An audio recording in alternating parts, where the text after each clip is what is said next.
Sterilisation methods in microbiological labs. Microbiological അനാലിസിസിന് മുൻപ് പരിശോധനയ്ക്ക് ഉപയോഗിക്കുന്ന കൾച്ചർ മീഡിയ ഉൾപ്പെടെയുള്ള എല്ലാ അനുബന്ധ വസ്തുക്കളും അണുവിമുക്തമാക്കേണ്ടത് റിസൾട്ടിന്റെ കൃത്യതയ്ക്ക് വളരെ പ്രധാനമാണ്.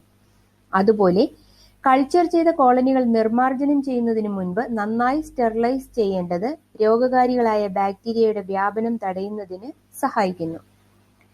സ്റ്റെറിലൈസേഷൻ അഥവാ അണുവിമുക്തമാക്കൽ എന്നാൽ ഒരു പ്രതലത്തിലോ ഒരു വസ്തുവിലോ ഉള്ള ബാക്ടീരിയ പോലുള്ള എല്ലാത്തരം ബയോളജിക്കൽ ഏജന്റുകളെയും നീക്കം ചെയ്യുകയോ കൊല്ലുകയോ നിഷ്ക്രിയമാക്കുകയോ ചെയ്യുന്ന രീതിയാണ്.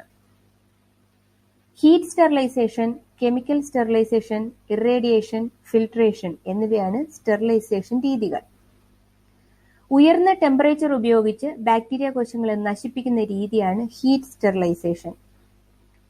ചൂടിനെ പ്രതിരോധിക്കാൻ കഴിയുന്ന വസ്തുക്കളെ സ്റ്റെറിലൈസ് ചെയ്യാൻ വേണ്ടി ഏറ്റവും ഫലപ്രദവും വ്യാപകവുമായി ഉപയോഗിക്കുന്ന രീതിയാണ് ഇത്. ഇവ dry heat sterilization, moist heat sterilization എന്നിങ്ങനെ രണ്ട് തരത്തിലുണ്ട്. ഈർപ്പരഹിതമായ ചൂട് ഉപയോഗിച്ച് സ്റ്റെറിലൈസ് ചെയ്യുന്ന രീതിയാണ് ഡ്രൈ ഹീറ്റ് സ്റ്റെറിലൈസേഷൻ. ഇത് മോയിസ്ചർ സെൻസിറ്റീവ് ആയിട്ടുള്ള വസ്തുക്കളെ സ്റ്റെറിലൈസ് ചെയ്യാൻ ഉപയോഗിക്കുന്നു. Red heat sterilization, flaming, incineration, hot air oven, infrared sterilization എന്നിവയാണ് ഡ്രൈ ഹീറ്റ് സ്റ്റെറിലൈസേഷൻ രീതികൾ. മോയിസ്റ്റ് ഹീറ്റ് സ്റ്റെറിലൈസേഷൻ മെത്തേഡിൽ ഹൈ പ്രഷറിലുള്ള നീരാവി ഒരു ബാക്ടീരിയ നശീകരണ ഏജന്റായി പ്രവർത്തിക്കുന്നു. ഓട്ടോക്ലേവ് ആണ് ഇതിനുപയോഗിക്കുന്ന ഉപകരണം.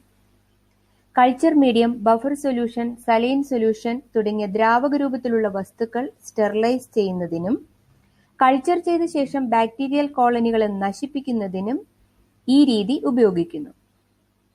എത്തനോൾ, ഐസോപ്രൊപ്പൈൽ ആൽക്കഹോൾ തുടങ്ങിയ കെമിക്കൽ ബാക്ടീരിസൈഡൽ ഏജന്റുകൾ ഉപയോഗിച്ച് സ്റ്റെറിലൈസ് ചെയ്യുന്ന രീതിയാണ് കെമിക്കൽ സ്റ്റെറിലൈസേഷൻ. ഹീറ്റ് സെൻസിറ്റീവായ പ്രതലങ്ങൾ, പ്ലാസ്റ്റിക്, ഫൈബർ മെറ്റീരിയൽസ് എന്നിവ സ്റ്റെറിലൈസ് ചെയ്യാൻ ഈ രീതി ഉപയോഗിക്കുന്നു. Disinfectants, antiseptics, germicides, sanitisers, alcohols, aldehydes എന്നിവ ഇതിനുദാഹരണമാണ്. ഫിൽട്രേഷൻ മെത്തേഡിൽ മൈക്രോ ഓർഗാനിസത്തെ നശിപ്പിക്കുന്നതിനു പകരം ഫിൽട്ടർ ചെയ്ത് നീക്കം ചെയ്യുകയാണ് ചെയ്യുന്നത്. ഹീറ്റ് സെൻസിറ്റീവായ ലിക്വിഡ്, ഗ്യാസസ് എന്നിവ അണുവിമുക്തമാക്കുന്നത് ഈ രീതിയിലാണ്. അൾട്രാവയലറ്റ് റേസ് ഉപയോഗിച്ച് അണുവിമുക്തമാക്കുന്ന രീതിയാണ് ഇറേഡിയേഷൻ. ലാമിനാർ ക്യാബിനറ്റ് ആണ് ഇറേഡിയേഷൻ ഉപയോഗിക്കുന്ന ഉപകരണം.